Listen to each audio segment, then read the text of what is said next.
സുവിശേഷ ഭാഷ്യം അൽമായ വീക്ഷണത്തിൽ 2025 ജൂൺ 8 പെന്തക്കുസ്ത തിരുനാൾ. പുറപ്പാടിൻ്റെ പുസ്തകം 19-ാം അധ്യായം 1 മുതൽ 9 വരെ വാക്യങ്ങൾ. ശ്ലീഹ 2-ാം അധ്യായം 1 മുതൽ 13 വരെ വാക്യങ്ങൾ. കൊറിന്തോസ്കാർക്ക് എഴുതിയ 1-ാം ലേഖനം 12-ാം അധ്യായം 1 മുതൽ 11 വരെ വാക്യങ്ങൾ. വിശുദ്ധ യോഹന്നാൻ്റെ സുവിശേഷം അധ്യായം 16 വാക്യങ്ങൾ 5 മുതൽ 15 വരെ. പരിശുദ്ധാത്മാവിൻ്റെ ശരീരഭാഷ. രചന അഭിലാഷ് ഫ്രേസർ. ആഖ്യാനം രജിൻ ജോർജ്. ഭൂമിയിൽ ആദ്യത്തെ കാറ്റ് വീശിയത് എന്നായിരിക്കാം? എവിടെയാണ് കാറ്റിൻ്റെ ഉത്ഭവം? കാറ്റുകൾ രൂപമെടുക്കുന്നതിനെക്കുറിച്ച് ഇന്നത്തെ ശാസ്ത്രം വിശദീകരണം നൽകുന്നുണ്ട്. താപവ്യതിയാനങ്ങളും മർദ്ദവ്യതിയാനങ്ങളുമാണ് വായുവിനെ യാത്രയാക്കുന്നതെന്ന് ശാസ്ത്രം. ദേശാടനം ചെയ്യുന്ന വായുവാണ് കാറ്റ്. കാറ്റിൻ്റെ ശക്തിയും ദിശയും ഒക്കെ അളക്കാൻ ഉതകുന്ന ഉപകരണങ്ങളൊക്കെ കണ്ടുപിടിച്ചിട്ടുണ്ടെങ്കിലും കാറ്റ് ഉത്ഭവിക്കുന്ന ഇടം ഇപ്പോഴും പിടിയിലൊതുങ്ങാത്ത കാറ്റുപോലെ ചുഴലുന്നുണ്ട്. ഇഷ്ടമുള്ളിടത്തേക്ക് വീശുന്ന കാറ്റിനോടാണ് ക്രിസ്തു പരിശുദ്ധാത്മാവിനെ ഉപമിക്കുന്നത്. എവിടെ നിന്ന് വരുന്നുവെന്നോ എവിടേക്ക് പോകുന്നെന്നോ നമുക്ക് പിടികിട്ടാത്ത കാറ്റ്. എന്നാൽ കാറ്റിൻ്റെ അടയാളങ്ങളെയും അനുരണനങ്ങളെയും കുറിച്ചും അവിടുന്ന് പറയുന്നുണ്ട്. കാറ്റിൻ്റെ ശബ്ദം, കാറ്റ് ഇലകളിൽ മീട്ടുന്ന സംഗീതം, നമ്മുടെ കാതുകൾക്ക് കേൾക്കാൻ കഴിയുന്ന ദലമർമ്മരം. ദലമർമ്മരം ഇലകളുടെ രാഗമല്ല, ഇലകളുടെ തന്ത്രികളിൽ കാറ്റ് മീട്ടുന്ന രാഗമാണ്. ഓരോ മനുഷ്യഹൃദയ തന്ത്രികളിലും പരിശുദ്ധാത്മാവ് രാഗം മീട്ടുന്നുണ്ട്. ഈ രാഗം ചിന്തയും വാക്കും ജീവിതവുമാകുമ്പോഴാണ് ആത്മാവിലുള്ള ജീവിതം ആരംഭിക്കുന്നത്. എന്നാൽ കാറ്റ് ചെന്ന് തട്ടുന്ന എല്ലാ വസ്തുക്കളും ഒരേ രീതിയിലാണോ പ്രതികരിക്കുന്നത്? കാറ്റ് ഇലകളിൽ തട്ടുന്ന ശബ്ദമല്ല ജലത്തെ തൊടുന്ന കാറ്റുണർത്തുന്നത്. മുടിയിഴകളെ പറത്തിപ്പായുന്ന കടൽക്കാറ്റിൻ്റെ ശബ്ദം മറ്റൊന്നാണ്. മലഞ്ചെരിവുകളിലും താഴ്വരകളിലും മൂളിപ്പറക്കുന്ന കാറ്റിൻ്റെ രാഗം വേറൊന്ന്. പനംപട്ടകളിൽ കാറ്റുപിടിക്കുന്ന ഖസാക്കിൻ്റെ വ്യത്യസ്തമായ സംഗീതം പുസ്തകങ്ങളിലൂടെയെങ്കിലും നമുക്ക് പരിചിതമാണ്. ഞാൻ പലപ്പോഴും ചിന്തിച്ചിട്ടുള്ളത് പരിശുദ്ധാത്മാവ് പറന്നിറങ്ങിയ മനുഷ്യരുടെ വ്യത്യസ്തമായ പ്രതികരണങ്ങളെക്കുറിച്ചാണ്.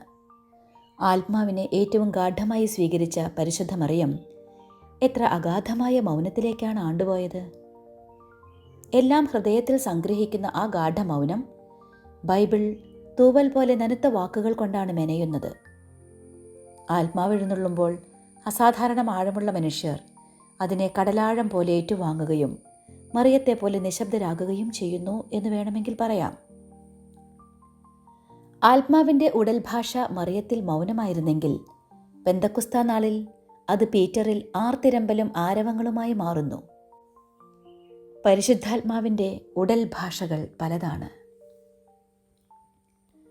ദാനങ്ങളിൽ വൈവിധ്യമുണ്ടെങ്കിലും ആത്മാവ് ഒന്ന് തന്നെയെന്ന് ഇന്നത്തെ 2-ാം വായനയിൽ പൗലോസ് പറയുന്നത് തിരിച്ചും വായിക്കാം. ആത്മാവ് ഒന്ന് തന്നെയെങ്കിലും ദാനങ്ങൾ പലതാണ്. ആത്മാവിൻ്റെ നിറവ് എല്ലാ മനുഷ്യരെയും ഒരേ അച്ചിൽ വാർത്ത ക്ലോൺഡ് രൂപങ്ങളാക്കി മാറ്റുന്നില്ല. വ്യത്യസ്തതയെയും വ്യതിരിക്തതയെയും വ്യക്തിത്വത്തെയും കുറിച്ച് എത്ര കൃത്യമായിട്ടാണ് പൗലോസ് കൊറിന്തോസ്കാരോട് പറയുന്നത്. മറിയത്തെ മൗനത്തിലേക്ക് നയിച്ച ആത്മാവ് എന്തുകൊണ്ട് അമ്മയുടെ ഉദരത്തിലെ സ്നാപകനെ നൃത്തത്തിലേക്കും പീറ്ററിനെ ആരവത്തിലേക്കും നയിച്ചു? ആത്മാവ് വ്യക്തികളെയും ശൈലികളെയും ആദരിക്കുന്നു. ജലമെന്നൊരു പ്രതീകം കൂടി പരിശുദ്ധാത്മാവിന് ക്രിസ്തു നൽകിയിട്ടുണ്ടല്ലോ. ജലം അതൊഴിക്കുന്ന കുപ്പിയുടെയോ പാത്രത്തിൻ്റെയോ രൂപമെടുക്കുന്നു എന്ന് കൂടി ചേർത്ത് വായിക്കേണ്ടതല്ലേ? ചെറുപ്രായത്തിൽ ദൈവവചനം വായിച്ചു കേൾക്കുമ്പോഴെല്ലാം പത്രോസും പൗലോസും തമ്മിലുണ്ടായ വാഗ്വാദത്തെക്കുറിച്ച് ആശയക്കുഴപ്പത്തിലായിട്ടുണ്ട്. പരിശുദ്ധാത്മാവിനെ സ്വീകരിച്ച 2 പേർ എന്തുകൊണ്ട് തർക്കിക്കുന്നു? ആത്മാവ് ജലം പോലെ വന്നിറങ്ങുന്നത് കുപ്പികളിലാണ്. ഉരുണ്ട് ഉയരം കുറഞ്ഞ കുപ്പികളും നീണ്ടുയർന്ന കുപ്പികളുമുണ്ട്. കുപ്പികളുടെ രൂപം മാറുന്നില്ല. ആത്മാവ് വന്നിറങ്ങിയാലും മനുഷ്യരുടെ ശൈലി മാറുന്നില്ല. അഗസ്റ്റിനും ജെറോമും രണ്ട് പ്രമുഖരായ സഭാപിതാക്കന്മാർ. വിശുദ്ധർ എന്നുവെച്ചാൽ ആത്മാവിൽ നിറഞ്ഞു ജീവിച്ചവർ. എന്നാൽ അവർ തമ്മിൽ രൂക്ഷമായ അഭിപ്രായ വ്യത്യാസങ്ങളും വാഗ്വാദങ്ങളും ഉണ്ടായിട്ടുണ്ട്. വുൾഗാത്തയിലെ ചില ഭാഗങ്ങൾ പരിഭാഷപ്പെടുത്തിയ രീതിയെക്കുറിച്ച് അഗസ്റ്റിന് വിയോജിപ്പുണ്ടായിരുന്നു. ഇക്കാര്യം ജെറോമിനോട് തുറന്നു പറഞ്ഞിട്ടുമുണ്ട്. രണ്ടുപേരുടെയും ശൈലികൾ വ്യത്യസ്തങ്ങളായിരുന്നു. ബൗദ്ധിക പശ്ചാത്തലങ്ങൾ വ്യത്യസ്തമായിരുന്നു. സ്വാഭാവികമായി അഭിപ്രായ വ്യത്യാസങ്ങളും ഉണ്ടായി. ആത്മാവ് വരുന്നത് ക്ലോൺ ചെയ്യാനല്ല, വ്യതിരിക്തതകൾ ഇല്ലാതാക്കാനുമല്ല. സ്നേഹമാണ് വ്യത്യസ്തതകൾക്ക് മുകളിൽ ഹൃദയങ്ങളെ വിളക്കിച്ചേർക്കുന്ന അഗ്നി. വ്യത്യസ്തതകൾ നിലനിർത്തിക്കൊണ്ട് തന്നെ. സഭാചരിത്രം പരിശോധിക്കുമ്പോൾ എത്രയോ തരം കാര്യസമുള്ള സന്യാസ സഭകളാണ് കാണാൻ കഴിയുന്നത്. കാടും മരുഭൂമിയും കയറുന്ന ബെനഡിക്റ്റൈൻ രീതിയും യുവാക്കൾക്കൊപ്പം നൃത്തം ചെയ്യുന്ന ഡോൺ ബോസ്കോയുടെ സലേഷ്യൻ രീതിയും എത്ര വ്യത്യസ്തമാണ്. കർമ്മലിത്ത സഭയെപ്പോലുള്ള ധ്യാനാത്മകതയ്ക്ക് പ്രാധാന്യം കൊടുക്കുന്ന സഭകൾ ഉള്ളപ്പോൾ തന്നെ മറുവശത്ത് ഈശോ സഭ പോലെയും മിഷണറീസ് ഓഫ് ചാരിറ്റി പോലെയും സമൂഹോന്മുഖമായ പ്രവർത്തനങ്ങൾക്ക് ഊന്നൽ കൊടുക്കുന്ന സഭകളുമുണ്ട്. ശൈലികളെ മാറുന്നുള്ളൂ, അതിന് പ്രേരകമാകുന്ന ആത്മാവ് മാറുന്നില്ല. ഫ്രാൻസിസ് പാപ്പായ്ക്ക് പുറംതിരിഞ്ഞു നിന്ന ഒരു കൂട്ടം വിശ്വാസികളും ഉണ്ടായിരുന്നു എന്നത് നമുക്കറിയാവുന്ന കാര്യമാണല്ലോ. ബെനഡിക്റ്റാണ് ഞങ്ങളുടെ പാപ്പ എന്ന് വാദിച്ചിരുന്നവർ. ആരായിരുന്നു ശരി, ഫ്രാൻസിസോ ബെനഡിക്റ്റോ? അപ്പോൾ ജോൺ പോൾ തെറ്റായിരുന്നോ? ജോൺ പോളിനെ ഒരു കൗശലക്കാരനായ പട്ടാളക്കാരനോട് ഉപമിച്ച ഒരു പോസ്റ്റ് സമൂഹ മാധ്യമത്തിൽ കാണാൻ കഴിഞ്ഞു. ജോൺ പോളിനെ ആരാണ് നയിച്ചത്? മനുഷ്യജീവനും ധാർമ്മികതയ്ക്കും വേണ്ടി വാദിച്ച ഏറ്റവും കരുത്തുറ്റ ശബ്ദമായിരുന്ന ജോൺ പോൾ പരിശുദ്ധാത്മാവിൻ്റെ ശബ്ദമല്ലായിരുന്നോ? സഭയുടെ അടിസ്ഥാന ആശയങ്ങളോട് വിശ്വസ്തത പുലർത്തുക എന്ന ചിന്തയ്ക്ക് പരമപ്രാധാന്യം നൽകിയതുകൊണ്ട് വിട്ടുവീഴ്ചകളില്ലാത്ത നിലപാടുകൾ എടുത്ത ബെനഡിക്റ്റ് പരിശുദ്ധാത്മാവിന് കാത് കൊടുത്തില്ല എന്നുണ്ടോ? സഭയെ ആധുനിക ലോകത്തിൻ്റെ ഹൃദയത്തിലേക്ക് എടുത്തുവെച്ച് ഓരങ്ങളിലുള്ളവരുടെ തോളിൽ കൈയിട്ടു നടന്ന ഫ്രാൻസിസ് പരിശുദ്ധാത്മാവിൻ്റെ ശബ്ദമായിരുന്നില്ലേ? കർക്കശക്കാരനായിരുന്ന ജെസ്യൂട്ട് പ്രൊവിൻഷ്യൽ ബർഗോളിയോ കാരുണ്യത്തിൻ്റെ പ്രവാചകനായ ഫ്രാൻസിസ് പാപ്പ ആയതിൻ്റെ നിഗൂഢ രഹസ്യവും പരിശുദ്ധാത്മാവ് തന്നെയല്ലേ? ശൈലികളെ മാറുന്നുള്ളൂ, അതിന് പ്രേരകമാകുന്ന ആത്മാവ് മാറുന്നില്ല. കുപ്പികളെ മാറുന്നുള്ളൂ, ജലം മാറുന്നില്ല. ജലത്തിൻ്റെ രുചിയും ഗന്ധവും ഗുണവും മാറുന്നില്ല. പൗലോസ് വീണ്ടും എഴുതുന്നു, പ്രവർത്തികളിൽ വൈവിധ്യമുണ്ടെങ്കിലും എല്ലാവർക്കും എല്ലാറ്റിലും പ്രചോദനം നൽകുന്ന ദൈവം ഒന്ന് തന്നെ. സഭയിൽ കാണുന്ന ശൈലീ വൈവിധ്യങ്ങളെക്കുറിച്ച് ഇതിലും വലിയ വിശദീകരണം വേറെന്ത് വേണം? ഫ്രാൻസിസിന് ഫ്രാൻസിസിൻ്റെ ശൈലി, ബെനഡിക്റ്റിന് ബെനഡിക്റ്റിൻ്റെ ശൈലി, ലിയോയ്ക്ക് ലിയോയുടെ ശൈലി. കാറ്റ് വന്ന് തട്ടുന്നത് മാവിലയിലായാലും പുളിയിലയിലായാലും തെങ്ങോലയിലായാലും കേൾക്കുന്നത് കാറ്റിൻ്റെ സംഗീതം, ആത്മാവിൻ്റെ ദലമർമ്മരം. ഒരേ ആത്മാവ് തന്നെ ഒരുവന് വിശ്വാസവും വേറൊരുവന് രോഗശാന്തിക്കുള്ള വരവും നൽകുന്നു. തൻ്റെ ഇച്ഛയ്ക്കനുസരിച്ച് ഓരോരുത്തർക്കും പ്രത്യേകം പ്രത്യേകം ദാനങ്ങൾ നൽകുന്ന ഒരേ ആത്മാവിൻ്റെ തന്നെ പ്രവൃത്തിയാണിതെല്ലാം. എല്ലാ കാലത്തേക്കുമായി വരാനിരിക്കുന്ന സഭാചരിത്രം മുഴുവനെയും മുന്നിൽ കണ്ട് പൗലോസ് പറഞ്ഞു വച്ചിരിക്കുന്നു. വൈവിധ്യങ്ങളുടെ ആഘോഷമാകണം സഭ എന്നതാണ് പരിശുദ്ധാത്മാവിൻ്റെ സ്വപ്നമെന്ന് ബൈബിൾ തന്നെ സാക്ഷ്യപ്പെടുത്തുന്നു. അതേസമയം വൈവിധ്യങ്ങൾക്കുപരി എല്ലാവരെയും ഒന്നിപ്പിക്കണം ക്രിസ്തീയ സ്നേഹമെന്ന സ്വർണ്ണനൂല്. വീണ്ടും ഒരു കാര്യം കൂടി പറയാം, വൈവിധ്യങ്ങളുടെ ഈ ശരീരഭാഷയുടെ ബിബ്ലിക്കൽ അടിസ്ഥാനം മനസ്സിലാക്കാൻ. പെന്തക്കോസ്താ ദിവസം പത്രോസ് സംസാരിച്ചത് ഓരോരുത്തരും താന്താങ്ങളുടെ ഭാഷകളിൽ കേട്ടു എന്നാണ് ബൈബിൾ പറയുന്നത്.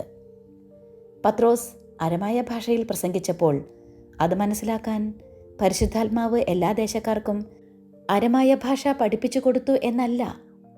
വൈവിധ്യങ്ങളെ ആദരിക്കുന്ന, വ്യക്തിത്വങ്ങളെ ബഹുമാനിക്കുന്ന, വ്യത്യസ്ത ശൈലികളെ നിലനിർത്താൻ ആഗ്രഹിക്കുന്ന ദൈവിക പദ്ധതിയുടെ പേര് കൂടിയാണ് പരിശുദ്ധാത്മാവ് എന്നത്. വലിയൊരു ദിശാബോധം നൽകുന്ന സംഭവമാണ് പെന്തക്കോസ്ത. ഈ അഗ്നിയെ മോശ മലമുകളിൽ കണ്ട മുൾപ്പടർപ്പിലെ അഗ്നിയോട് ചേർത്ത് വായിക്കണം. മുൾപ്പടർപ്പിനെ ദഹിപ്പിക്കാതെ ജ്വലിക്കുന്ന തീനാവുകൾ, വ്യക്തിത്വങ്ങളെ, തനത് നന്മകളെ നശിപ്പിക്കാതെ സൗമ്യ സ്നേഹമായി എരിയുന്ന പാവകൻ.